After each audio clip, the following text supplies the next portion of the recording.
This is quite the story from California. Now, I know it's California, but the ultra-left city of San Francisco announced this week that it plans to begin a monthly stimulus program exclusively for transgender residents. That's the only way you can get it. $1,200 a month for 18 months. Now, Mayor London Breed announced that the city is accepting applications for what it calls the Guaranteed Income for Trans People program, GIFT. The program will provide 55 transgender residents with $1,200 a month for up to 18 months. Where do we even begin with this? Joining me now to talk about this from the state of California, Jonathan Keller. He's the president of the California Family Council. Jonathan, welcome back to the program. Hey, Tony, it's always good to be with you. I know it seems like this is more and more frequent as things just get crazier and crazier, but that's how it is, especially out of San Francisco. So this was not the Babylon Bee. This is for real. No, that's absolutely correct. And I really do wonder if this is even legal in some cases. I mean, obviously it is a gift, but we are specifically talking about for the fact of how much the left loves to talk about non-discrimination. You have in this case them explicitly discriminating against everybody who does not identify as transgender. Frankly, if I was a person who lived in poverty in the city of San Francisco and I was struggling to make ends meet, maybe I was only down to a couple dozen dollars in my bank account, and my next door neighbor says, "Oh, wow, this is so great. Look, I just got this new payment from the city of San Francisco. I'm not going to have to lose my apartment. I'm not going to have my electricity shut off. I'm not going to have to move out of my house and live on the street." If I found out that the only reason I couldn't get that was because I don't identify as transgender, I would be offended. And I really do think that this is a horribly misguided and short-sighted policy. And it's just another example of the craziness of the left putting sexual identity, gender identity at the forefront of everything and saying that this is how we should literally choose how we are going to give people, in some cases, necessary funds to keep them from being homeless. Yeah, this is not the first program of its type for San Francisco. Back during COVID, they did this for artists, people who weren't able to make a living because they were an artist. They got $1,000 a month for 6 months. Chicago, the infamous mayor Lori Lightfoot, she did something similar, rolling out a $31 million program to do something with families, just giving them money. Now, here's we've done some digging in this to see where did this money come from. Now, this particular program is limited to $2 million, just $2 million. They claim that this is from the city's budget. It is not from the American Rescue Funds, which they received $312 million from the Biden administration. But, look, you don't have to be stupid. You just take the money that you had over here, and you don't have to use it for that because you got the $312 million. So this gives them the bandwidth to do crazy stuff like this. So, in essence, this is federal money. That's absolutely right, Tony. We know all money is fungible. We see it every time when we talk about Planned Parenthood getting over $500 million in funding from the federal government. We know that every dollar they get from the federal government, even if it's not technically supposed to be used for abortions, every dollar gets reallocated, every dollar gets reshuffled, and they can use it however they want. That's the same thing that's happening here. And Tony, another thing that's insane about this, if you look at some of the other reporting on this, the application for this money is 10 pages long.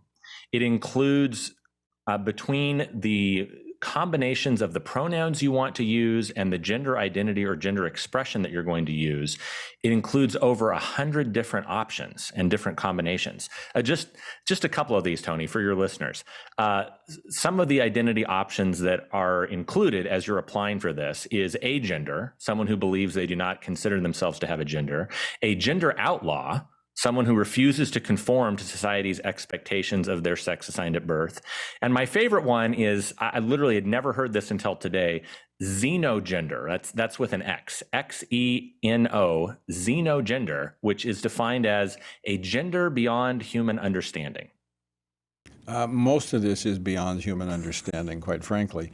And there's no restrictions on this. I'm going to just read a part of what comes off of their website. The program will prioritize enrollment of transgender, non-binary, gender non-conforming, and intersex people who are also Black, Indigenous, or people of color, BIPOC, experiencing homelessness, living with disabilities and chronic illness, youth and elders, monolingual Spanish speakers, and those who are legally vulnerable, such as TGI people who are undocumented, engaging in survival sex trades, or are formerly incarcerated. So here's the thing. You look at the list of those people, and the bigger picture about this, Tony, that's tragic, those sound like people that are in dire straits. I mean, in particular, the people that are suffering because of sex trafficking and really sexual enslavement. These are people that desperately do need help and assistance. But the answer is to not create yet another targeted government program that is based on your sexual identity or your gender expression.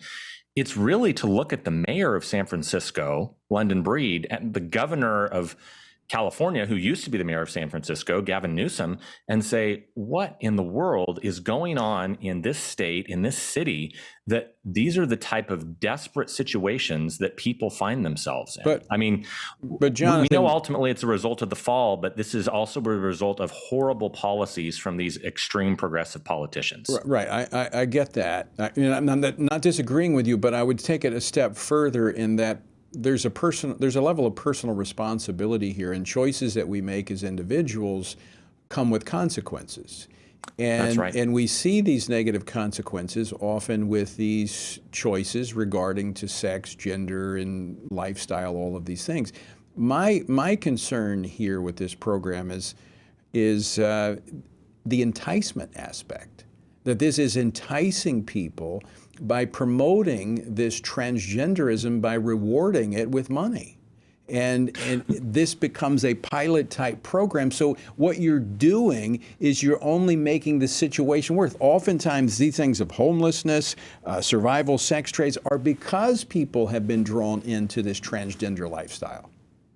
Well, I think that's absolutely true. I mean, we know the most basic and simple principle of economics is that which gets rewarded gets repeated. And if you begin to tell people that instead of addressing these underlying root causes, whether it's sinful behaviors, whether it is drug use, whether it is all sorts of other aspects of a failed and broken system, if you said, don't worry about that, you don't have to take, as you said, Tony, personal responsibility. You don't have to maybe reconnect with family members or connect with the church or with other social services that will get you out of this situation and help you to make a better life plan. Well, counseling for the is rest of your illegal. life. Counseling is illegal in California for this. That's right. I mean, we're essentially say, why don't we just throw money at the problem and hope that somehow this will assuage the guilt that we feel over the horrible, disastrous results of our policies? Yeah, good point. Jonathan, always great to see you. Thanks so much for joining us today. And I tell you, I'm going to encourage people to pray all the more harder for folks like you out there in California trying to hold the line. Thank you, Tony. We appreciate the work that you do at FRC. Thanks for praying for us, and really appreciate everyone. Don't let California come to your state. Good to see you.